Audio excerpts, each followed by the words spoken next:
Hello everyone. So this is the first lecture regarding your subject agricultural microbiology. This is an introductory lecture about this subject. In this subject we will study the relation of microbiology with the agriculture. That जो microbiology है वो कैसे relate करता है agriculture से. ठीक है? It's an introductory lecture. इसमें हम microbiology के बारे में थोड़ा सा पढ़ेंगे. तो start करते हैं बच्चे.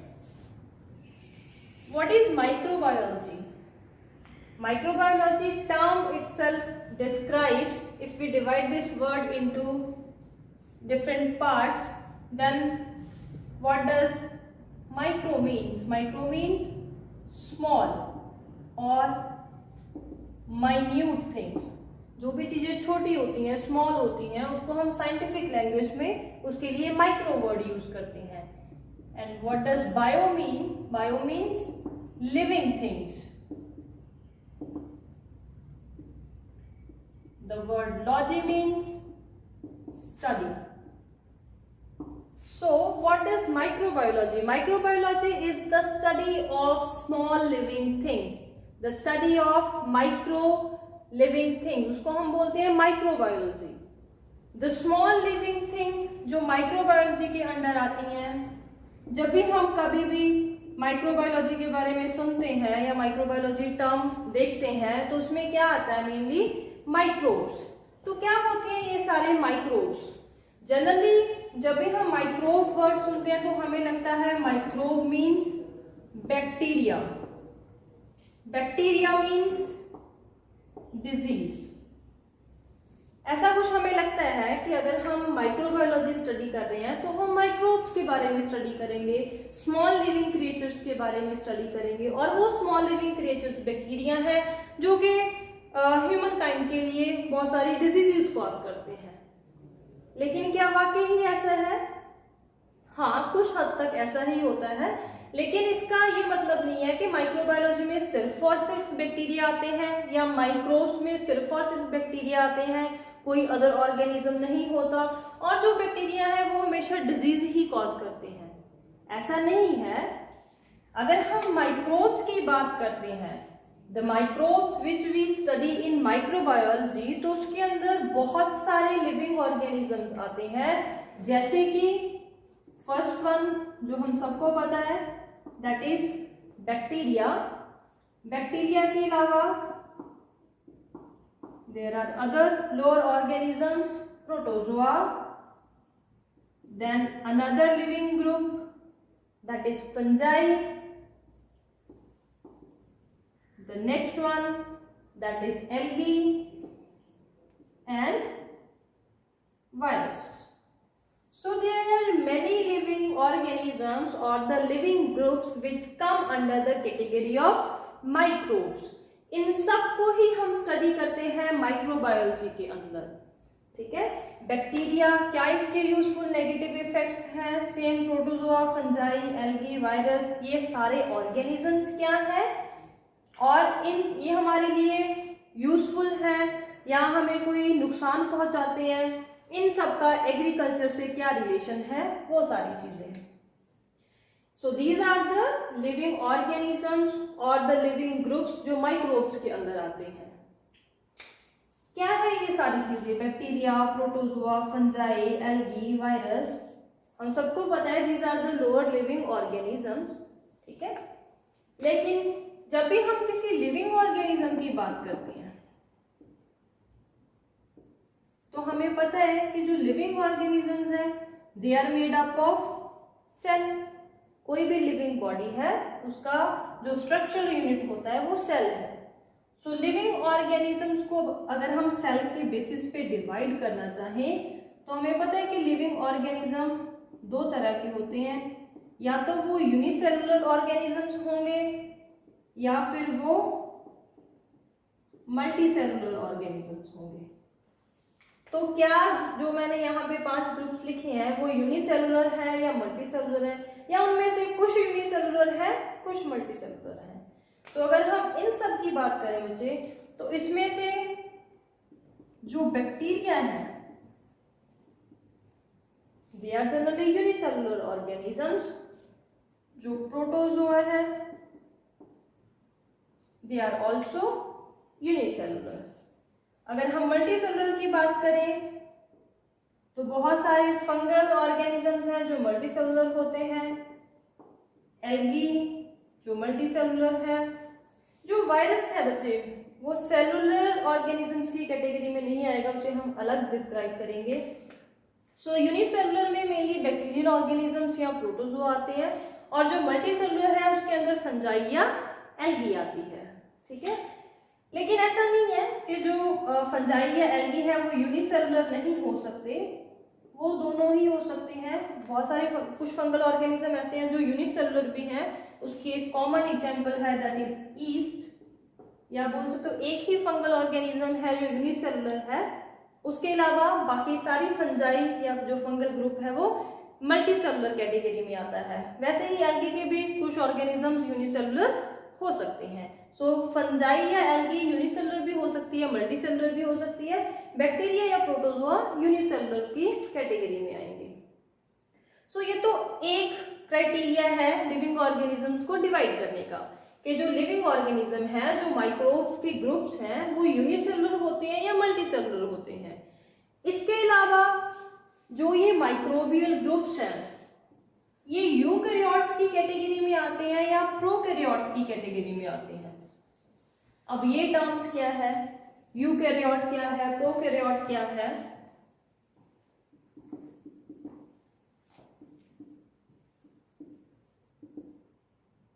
लिविंग ऑर्गेनिजम्स में से कुछ ऑर्गेनिजम्स आते हैं प्रोकैरियोट्स की कैटेगरी के अंदर और कुछ आते हैं यूकैरियोट्स की कैटेगरी के अंदर।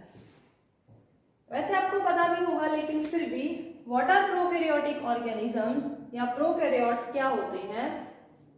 प्रोकैरियोट्स वो ऑर्गेनिजम्स हैं which do not have nucleus, जिनके अंदर न्यूक्लियस नहीं होता, because the term says that pro means before, कैरियोट word means nucleus।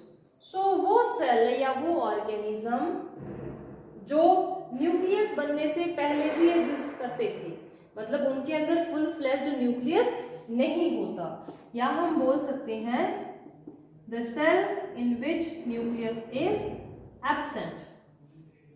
वो सेल, वो ऑर्गेनिज्म जिनके अंदर न्यूक्लियस एब्सेंट होता है, जो न्यूक्लियस बनने से पहले थे, उनको बोला जाता है प्रोकैरियोट्स।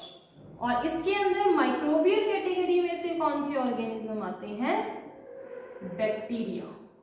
जो बैक्टीरिया हैं, जो बैक्टीरियल ऑर्गेनिजम्स हैं, they come under the category of prokaryotes, they are unicellular prokaryotes. So जो यूकैरियोट्स है, यूकैरियोट्स में क्या होता है? न्यूक्लियस प्रेजेंट, जो बहुत कॉमन ऑर्गेनेली है सेल की न्यूक्लियस, वो यूकैरियोट्स में प्रेजेंट होता है। इसका जो नेम है उसका भी यही मतलब है, eu means true, karyote means nucleus. So वो ऑर्गेनिज्म या वो सेल जिसके अंदर ट्रू न्यूक्लियस प्रेजेंट होता है, those organisms are known as eukaryotes. मैंने आपको माइक्रोब्स के बहुत सारे ग्रुप्स बताए, उसमें से बैक्टीरिया प्रोकैरियोट्स के अंदर आता है, और रेस्ट जो बाकी सारे हैं, चाहे वो प्रोटोजोआ है, चाहे वो एल्गी है, चाहे वो फंजाई है, ये सारे किसके अंदर आते हैं? यूकैरियोट्स के अंदर। These all are the eukaryotic organisms. वो यूनिसेलुलर, जो प्रोटोजोआ है वो यूनिसेलुलर यूकैरियोट है, एल्गी फंजाई यूनिसेलुलर यूकैरियोट भी हो सकते हैं, मल्टीसेलुलर यूकैरियोट भी हो सकते हैं। ठीक है जी। सो अभी तक हमने क्या देखा कि माइक्रोबायोलॉजी क्या है बच्चे? Microbiology is the study of microbes. Microbes means study of जो स्मॉल लिविंग क्रिएचर्स हैं, जो लोअर ऑर्गेनिजम्स हैं, लोअर स्मॉल लिविंग क्रिएचर्स, उनकी स्टडी को हम माइक्रोबायोलॉजी बोलते हैं। स्मॉल डजंट मीन इतना सा स्मॉल या इतना सा small. Small means micro, the micro word means वो चीज जिसको हम अपनी नेकेड आई से नहीं देख सकते, उसको देखने के लिए हम एक इंस्ट्रूमेंट यूज करते हैं, दैट इज माइक्रोस्कोप। ठीक है। और बैक्टीरिया है, अगर मेरा ये हाथ भी है या बोर्ड है या मार्कर है, ऐसा नहीं है कि इसके ऊपर कोई बैक्टीरिया नहीं होंगे, बहुत सारे बैक्टीरिया होंगे इसके ऊपर, लेकिन वो मुझे मेरी नेकेड आई से नहीं दिख रहे। क्यों? Because they are the micro organisms. अगर मुझे उनको देखना है तो मैं माइक्रोस्कोप में ही देख सकती हूँ। सो उसके लिए हम माइक्रोस्कोप यूज करते हैं। उन सारे लिविंग ऑर्गेनिजम्स की, उन माइन्यूट ऑर्गेनिज्म की स्टडी को हम माइक्रोबायोलॉजी बोलते हैं। उसके अंदर कौन कौन से लिविंग ग्रुप्स आते हैं? सिर्फ बैक्टीरिया नहीं आते, bacteria, protozoa, algae, fungi, virus, these are some organisms, some organic groups जो माइक्रोब्स की कैटेगरी के अंदर आते हैं। तो जितने भी ये सारे के सारे लिविंग ऑर्गेनिजम्स हैं, क्या ये यूनिसेलुलर है, मल्टीसेलुलर है, प्रोकैरियोट है, यूकैरियोट है, वो सारा हमने डिस्कस किया। इसके बाद टर्न आती है बच्चे वायरस की। मैंने आपको 5 ऑर्गेनिजम्स के बारे में बताया था या उनके ग्रुप्स के बारे में बताया था। आपने एल्गी, फंजाई वो थोड़ा सा देखा चलो, लेकिन वायरस की बात नहीं हुई। वायरस भी किसके अंदर आता है? माइक्रोब्स के अंदर। जो वायरस है बच्चे, क्या वो लिविंग ऑर्गेनिज्म है या वो नॉन लिविंग है? कैसे आइडेंटिटी होती है किसी वायरस की? It depends upon some conditions. Virus को हम लिविंग भी बोल सकते हैं, वायरस को हम नॉन लिविंग भी बोल सकते हैं, लेकिन कब? वायरस को लिविंग बोला जाता है जब वायरस किसी होस्ट बॉडी के अंदर आता है। ठीक है। फॉर एग्जाम्पल कोई जैसे कोरोना वायरस ही है, उस वायरस को लिविंग वायरस बोला जाएगा जब वो किसी ह्यूमन बॉडी के अंदर होगा, जब वो उसको अफेक्ट कर रहा है, देन उसकी स्टेट लिविंग मानी जाएगी। जैसे ही वो ह्यूमन बॉडी से बाहर आता है, अपने होस्ट से बाहर आता है, किसी अदर सरफेस पे है, किसी टेबल पे है, किसी चेयर पे है, ठीक है, किसी अदर सरफेस पे है, होस्ट बॉडी से बाहर, तब हम उसको बोलते हैं non living, outside the host body. So virus living consider किया जाता है जब वो अपने होस्ट की बॉडी के अंदर होता है, और उसको नॉन लिविंग कंसीडर करते हैं जब वो होस्ट की बॉडी से बाहर आ जाता है। सेलुलर स्ट्रक्चर नहीं है। वायरस के स्ट्रक्चर की अगर हम बात करें तो वायरस एक प्रोटीन कोट होता है आउटसाइड, और उस प्रोटीन कोट के अंदर इसका जेनेटिक मटेरियल प्रेजेंट होता है। जो जेनेटिक मटेरियल है वो डीएनए भी हो सकता है, डीएनए वायरसेस होते हैं। जो जेनेटिक मटेरियल है वो आरएनए भी हो सकता है, आरएनए वायरसेस होते हैं। तो वायरस किस चीज से बनता है? एक प्रोटीन कोड और उसका जेनेटिक मटेरियल। उसको लिविंग भी बोला जा सकता है जब वायरस किसी होस्ट बॉडी के अंदर है, उसको नॉन लिविंग भी बोला जा सकता है जब virus outside the host body है। सो ये कुछ चीजें हैं वायरस के बारे में। ठीक है जी।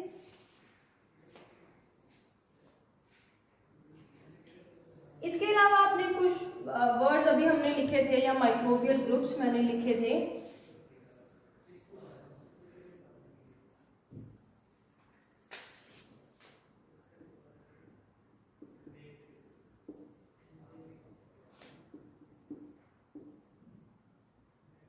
These are the prokaryotic organisms, lower organisms है बच्चे। अगर हम हायरार्की वाइज देखें, उसके बाद protozoa, protozoa are eukaryotic organism, but again both come under the category of lower organisms। यहाँ से लाइफ स्टार्ट हुई आप बोल सकते हो। देन उसके बाद आ जाती है फंजाई एंड एल्गी। ये दोनों क्या चीजें हैं? ये दोनों भी यूकैरियोट्स हैं, मल्टीसेलुलर भी हो सकते हैं और यूनिसेलुलर भी हो सकते हैं, लेकिन these are the lower plants. Complete plants नहीं है बच्चे। जैसे अगर हम नॉर्मल प्लांट की बात करते हैं तो उसके अंदर हमें कंप्लीट रूट शूट वो सारे सिस्टम्स मिलते हैं, लीव्स मिलते हैं, तभी हम उसको बोलते हैं कि ये प्लांट है, मतलब कुछ करेक्टर्स हैं। फंजाई या एल्गी के अंदर जो मेजर जो डेवलप्ड करेक्टर्स हैं प्लांट्स के वो प्रेजेंट नहीं होते, लेकिन कुछ करेक्टर्स ऐसे हैं जो इनको प्लांट के रिलेटेड बनाते हैं। सो हम बोल सकते हैं कि जो प्लांट्स हैं वो यहीं से इवॉल्व हुए होंगे। So these are the lower plant, छोटे प्लांट्स होते हैं फंजाई और एल्गी, अगर आप इन दोनों ग्रुप्स की बात करते हो तो, ठीक है। So these are about different living groups या डिफरेंट लिविंग थिंग्स जो माइक्रोब्स के अंदर आती हैं, जो हम जिन सबको हम माइक्रोबायोलॉजी के अंदर स्टडी करते हैं। ये तो था आपका फर्स्ट मिसकंसेप्शन कि हम सबको लगता है माइक्रोब्स मीन्स बैक्टीरिया। तो इसके बाद आपको क्लियर हो गया होगा कि microbe means doesn't only mean bacteria, इसके अलावा भी इसमें और लिविंग ग्रुप्स आते हैं जैसे फंजाई, एल्गी, वायरस या फिर प्रोटोजोआ। दूसरा हमें लगता है माइक्रोबायोलॉजी या बैक्टीरिया मीन्स डिजीज, कोई नेगेटिव चीज, कोई हार्मफुल चीज, लेकिन ऐसा नहीं है। जितने भी माइक्रोब्स हैं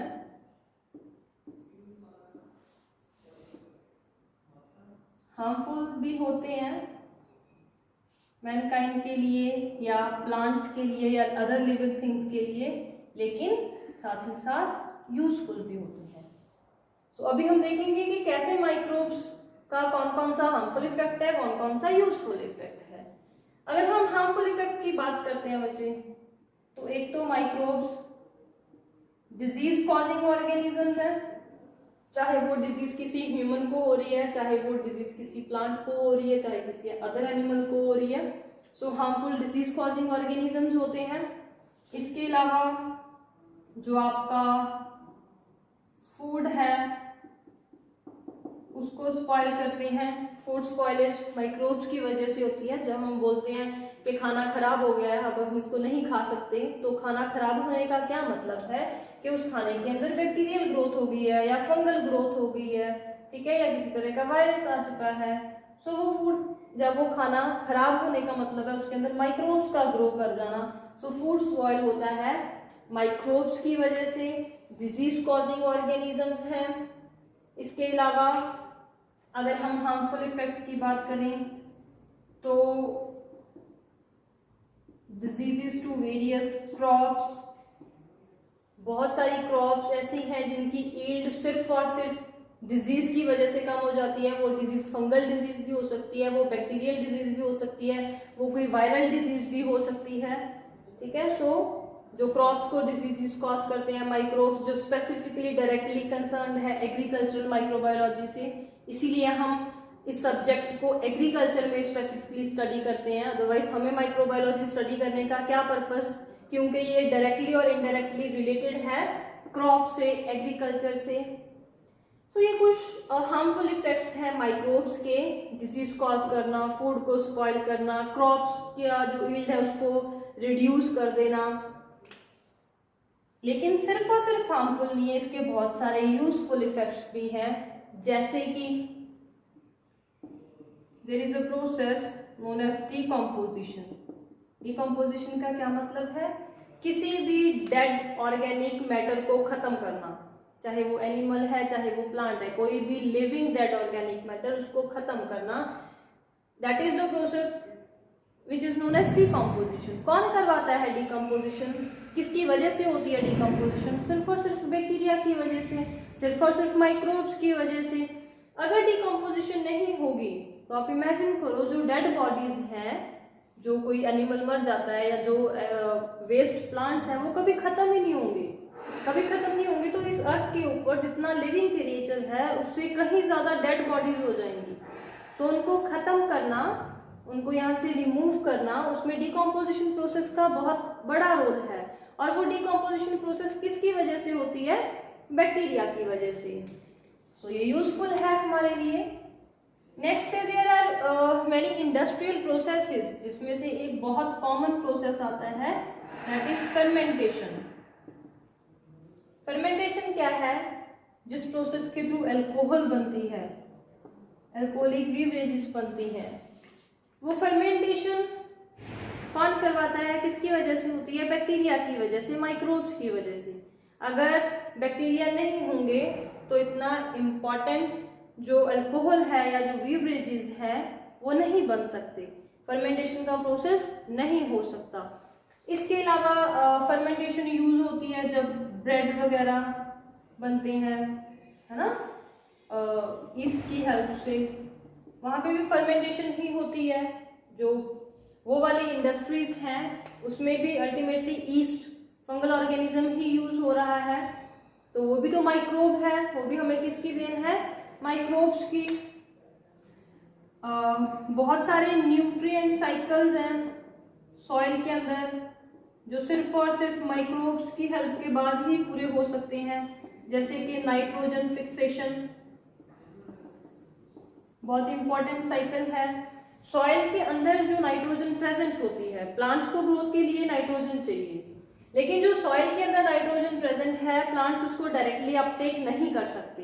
प्लांट्स को सॉइल से नाइट्रोजन अपटेक करने के लिए पहले उस सॉइल को फिक्स होना पड़ता है, उसको अपटेक फॉर्म में कन्वर्ट होना पड़ता है। उसको अपटेक फॉर्म में कन्वर्ट कौन करवाता है, बहुत सारे नाइट्रोजन फिक्सिंग बैक्टीरियाज। अगर वो बैक्टीरिया प्रेजेंट नहीं होंगे तो जो नाइट्रोजन है वो अपटेक फॉर्म में कन्वर्ट नहीं हो सकता, प्लांट्स उसको नहीं ले सकेंगे। और देयर आर 3 मेन न्यूट्रिएंट्स जिनके बिना प्लांट की ग्रोथ नहीं होती, nitrogen, phosphorus and potassium. So nitrogen बहुत जरूरी है प्लांट की ग्रोथ के लिए। सो नाइट्रोजन का वो साइकिल, न्यूट्रिएंट्स का वो साइकिल कौन कंप्लीट कराता है, माइक्रोब्स कंप्लीट करवाते हैं। सो प्लांट की ग्रोथ के लिए बहुत जरूरी है, ठीक है जी। सो दीज आर, इसके अलावा मेडिसिन्स या फिर ड्रग्स, बहुत सारी मेडिसिन्स ऐसी हैं, बहुत सारी ड्रग्स ऐसी हैं जो हमें बैक्टीरिया से मिलती हैं, जो हम माइक्रोब से एक्सट्रैक्ट करते हैं, ठीक है ना। बहुत सारी एंटीबायोटिक्स भी ऐसी हैं, मतलब वो मेडिसिन जिससे हम बैक्टीरिया को खत्म करते हैं, वो मेडिसिन भी हमें बैक्टीरिया से ही मिलता है। सो बहुत सारी मेडिसिन ऐसी हैं, बहुत सारी ड्रग्स ऐसी हैं जो हम माइक्रोब से लेते हैं, चाहे वो एल्गी है, फंजाई है या बैक्टीरिया है, ठीक है। So these are some useful aspects of microbes. So इसके बाद आपको क्लियर हो गया होगा कि microbes doesn't only mean disease और some kind of harmful organism. No, microbes means the organisms which have both harmful and useful effects on animals, plants or the humans. ठीक है, so microbes के harmful effects भी रहते हैं, साथ साथ useful effects भी रहते हैं। so इसके बाद